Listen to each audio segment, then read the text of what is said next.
کہ اللہ تعالیٰ نے جو رشتہ بنایا ہے مرد اور عورت کا، اس کے اندر ایک بنیادی مقصد سکون ہے کہ اس سے دونوں راحت پاتے ہیں، سکون پاتے ہیں۔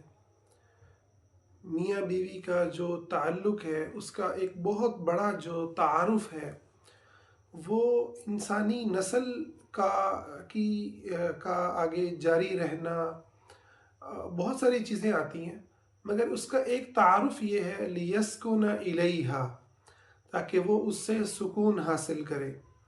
اور اس کے اندر عورت کے لیے بھی یہی ہے کہ وہ آدمی سے سکون پائے۔ تو سکون مقاصد نکاح میں سے ایک بڑا مقصد ہے، اور سکون پھر ویسے بھی اسلام کی عبادات، اللہ رب العزت کی بندگی اور پاکیزہ زندگی کا جو اللہ نے تعارف کروایا ہے، اس کا ایک تعارف یہ ہے کہ انسان سکون میں ملتا ہے، سکون میں رہتا ہے۔ الا بذکر اللہ تطمئن القلوب، الا ان اولیاء اللہ لا خوف علیہم ولا هم يحزنون۔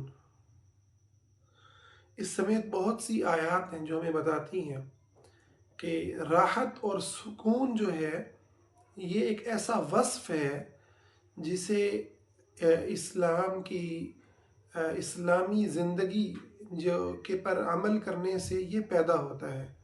فَلَنُحْيِيَنَّهُ حَيَاةً طَيِّبَةً، پاکیزہ زندگی، پرسکون زندگی، راحت اور اللہ رب العزت پر اطمینان رکھنے والی مطمئن روح۔ یا ایتها النفس المطمئنہ ارجعی الی ربک راضیۃ مرضیہ۔ اچھا، اسلام کے مد مقابل جتنے بھی دنیا کے اندر ازم رہے، جتنے بھی افکار رہے، جتنے بھی فلسفے رہے، ان کا ایک تعارف یہ ہے کہ ان سے بے چینی پیدا ہوتی ہے، ان سے نفس کے اندر تنگی پیدا ہوتی ہے، وہ انسان کو ایک پرسکون زندگی مہیا کرنے میں ناکام رہے ہیں۔ آپ دیکھیں، چاہے وہ فرعون جیسے جابر لوگ ہوں یا نمرود جیسے بادشاہوں کی حکومتیں ہوں، یا عاد و سمود جیسے زمین پر سرکش قومیں ہوں، یا قوم لوط کی طرح اللہ رب العزت کی بغاوت کرنے والے، من مانی کرنے والے انسان ہوں، اگر ہم ان کی زندگی کا مطالعہ کریں تو ہمیں پتہ چلے گا کہ وہاں سکون نہیں تھا، وہاں راحت، اطمینان نہیں تھا۔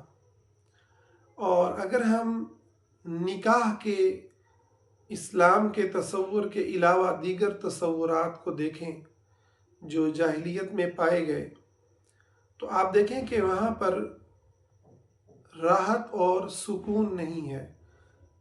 اگر آپ ہندوازم کے اندر دیکھیں گے تو وہاں عورت کا مقصد ہی ایک مرد کو دیوتا بنانا ہے، خدا بنا کے اس کی پوجا کرنا ہے، اور جب وہ خدا مر جاتا تو اس عورت کا وجود بھی بے معنی ہو جاتا اور اس کو جلا دیا جاتا۔ تو یہ ایک بنیادی سا مقدمہ ہے جو میں نے آپ کے سامنے رکھا۔